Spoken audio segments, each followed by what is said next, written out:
ছোটোবেলায় যখন দাদার বাড়িতে যেতাম স্কুলের ছুটিতে, তখন দেখতাম চাচাতো বোন আমার সাথে চড়ুই ভাতি খেলতো। আমরাই যা পারতো আপু তা রান্না করতো। তো খুব অবাক লাগতো তখন।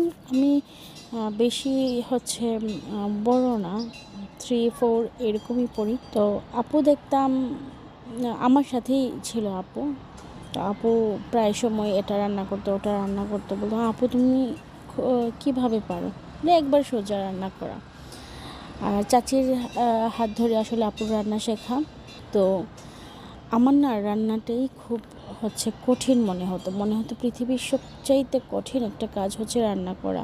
কিভাবে মানুষ এত মজা করে রান্না করে, এইটা আমি প্রায় সময়ই চিন্তা করতাম। কিন্তু যখন আমি রান্নার জগতে আসি বেকিংয়ের হাত ধরে, তো বেকিংটা আমার লাইফের ফার্স্ট বলতে পারেন এক্সপিরিয়েন্স, যেটা দিয়ে আমি রান্নাটাকে এত ভালোবেসে নিয়েছি, এত আপন করে নিয়েছি, যার জন্য আমি যখনই যা করার চেষ্টা করি তখনই আমার হাতে হয়ে যায়। যে মানুষ বলে না, ভালোবেসে কোনো কিছু চাইলে বা করলে ওইটা হবেই হবে। মন থেকে চাইতাম যে এটা হোক, খুব চেষ্টা করতাম, ব্যর্থ হলে বারবার চেষ্টা করতাম। তো আলহামদুলিল্লাহ আমি অনেক প্রকারের এখন বেকিং পারি। ইচ্ছা আছে সামনের দিকে নতুন কিছু করা বেকিং নিয়ে, বেকিং এবং কুকিং নিয়ে। যেহেতু আমি লেভেল 3 করে ফেলেছি, আমার ইচ্ছা অনেক আপুরা আছে ঘরে বসে আছে, কিছু করতে চায় কিন্তু লং টাইম ট্রেনিং করা ওনাদের পক্ষে সম্ভব না। ওনাদের নিয়েই চিন্তাভাবনা করতেছি যে দেখি ঘর থেকে যদি আমি ছোটো ছোটো ওয়ার্কশপগুলো করতে পারি, 3 দিনের, 5 দিনের, 1 দিনের, যেটা যে ক্ষেত্রে আর কি সম্ভব হয়, সেটাই আমার মনে হয় এটা অনেক উপকার হবে আপুদের জন্য। তো আমি যেহেতু সিলেটে থাকি, আমি যে এরিয়াতে থাকি ওই এরিয়াতে এখনও দেখি নাই যে কেউ ওয়ার্কশপ নিয়ে কাজ করতেছে।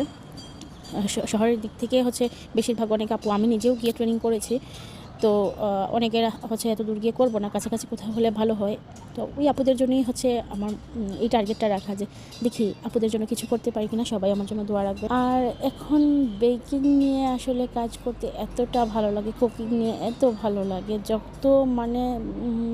যখন যেটা নতুন কিছু দেখি তখনই সেটার উপরে এক্সপেরিমেন্ট করা শুরু করি, নিজে কিছু রেসিপি বানানোর চেষ্টা করি। ইনশাল্লাহ আমার যে নিজস্ব রেসিপিগুলো আছে কোনো এক সময় আমি শেয়ার করব আপনাদের সাথে।